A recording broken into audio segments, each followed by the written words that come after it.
নাই আমিও বিচাৰিছোঁ মানে ৰিজাল্টটো ওলোৱাটো, কিন্তু মই যিমানখিনি জানো যোৱাকালিলৈকে আজিও মই অখিল গগৈৰ লগত কথা পাতিছোঁ।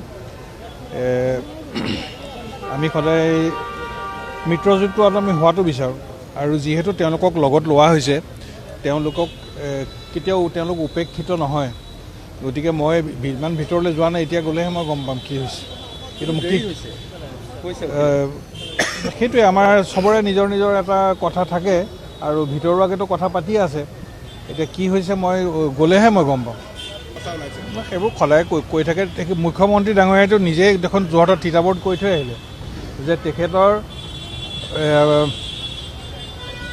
তেখেতে দীৰ্ঘদিন ধৰি তেখেতে কংগ্ৰেছ কৰি আছে, সেইকাৰণে তেখেতে আহিবলৈ নিবিচাৰে, আৰু আমিও তেওঁক জোৰ নাই কৰা।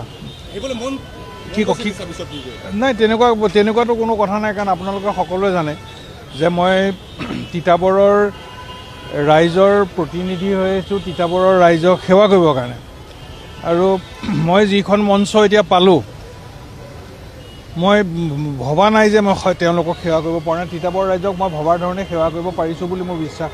বিজেপিলৈ গ'লেও নিশ্চয় সেৱা কৰিবলৈ বিজেপিলৈ গ'লেও মই নিশ্চয় সেৱা কৰিব পাৰিম। কিন্তু কথা হৈছে কি, যদি দল মই বদলি কৰোঁ, দল বদলি কৰিলে বিভিন্ন ধৰণৰ বাক্যবানৰ সন্মুখীন হ'ব লগা হয়, আৰু মই সকলোৰে লগত মিলিজুলি বদনাম নোহোৱাকৈ, যেনেকৈ আমি কিবা বগা চাৰ্ট নিপিন্ধো জানো, দাগ নোহোৱা, মই সেই তেনেকুৱা দাগ নোহোৱা বগা চাৰ্ট এটা পিন্ধি সদায় ঘূৰি ফুৰিবলৈ বিচাৰোঁ, যাতে মোক লৈ পেলাই কোনো ব্যতিব্যস্ত হ'ব নালাগে। নহয়, তেনেকুৱা নহয়। মই তেনেকুৱা নহয়। মই য'তে আছোঁ মই অত্যন্ত সুখী, আৰু গৌৰৱ গগৈৰ দৰে এজন নেতা অসমে পাইছে। তৰুণ গগৈ ছাৰৰ ল'ৰা, তেওঁ হয়তো জীৱনত এই অহা সময়খিনিত কোনোবাই ভবাৰ নিচিনাকৈ হয়তো তেওঁ কিবা এটা কৰিব পৰা নাই, কিন্তু basically he is a very good man.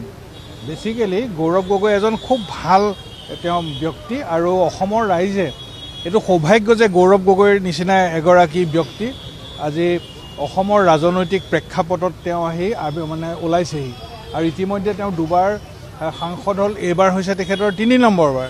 গতিকে যথেষ্টখিনি তেখেতে অভিজ্ঞতা তেওঁ ল'ব, আৰু যিখিনি ঘটনা ধৰক এতিয়া হৈছে আমাৰ দল বদলি কৰা, ইটো কৰা সিটো কৰা, এইবিলাকেও তেখেতক বিভিন্ন ধৰণৰ অভিজ্ঞতাৰ তেখেতক সন্মুখীন হৈছে।